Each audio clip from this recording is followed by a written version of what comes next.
After watching my fellow classmates' videos, I would say that our thoughts kind of mesh well together. I think we all kind of thought that the information that we had was super important and it was very interesting to read. And I think a lot of us can relate to the accessibility of having guns available for people who are younger than we think anyways. Like it talked about the Sandy Hook shooting, it talked about the Parkland shooting, it talked uh we talked about all of that. And I think these two chapters really brought to light how important having gun control and gun violence and talking about it is extremely important.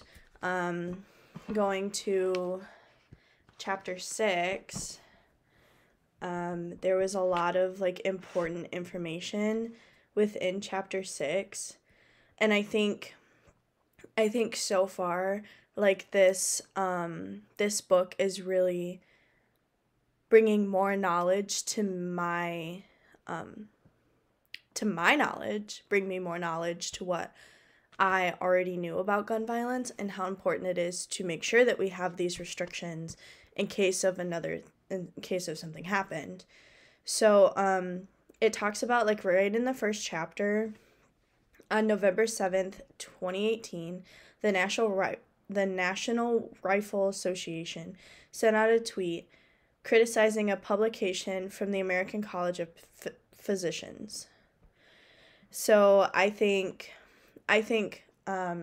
this is kind of another like what we experienced during the pandemic, where the public health and the community were kind of at a standstill a little bit, and I think that's what this is. This is what I think, anyways. Is like the National Rifle Association and like the American Care College of Physicians, they're gonna bump heads because people believe one thing and people believe another.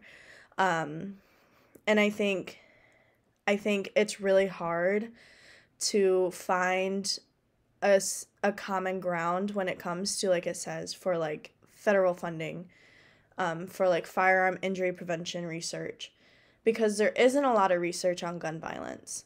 Um, and the statistics that we're pulling from are from like 2017, 2018, but we're in 2024.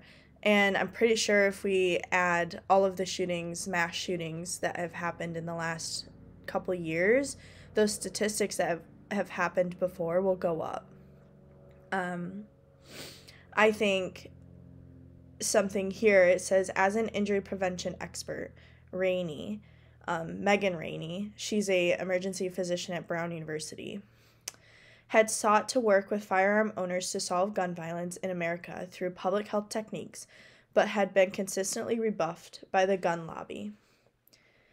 Incensed by the continued assault on the firearm injury prevention community, Rainey graciously, far more graciously than I would have been, extended an olive branch in her reaction to the NRA, suggesting, "We can have law-abiding, safe gun owners as part of the conversation about how to reduce gun violence, whether or not the NRA chooses to join." Her message and those of other physician, nurses, and healthcare workers started to flood the internet. So I think sometimes we realize that there's more to gun violence than just politics. And I think that especially since this book is really trying to bring the reality of public health and the reality of like the emergency department and what they see, I think that it's good to have all of this information.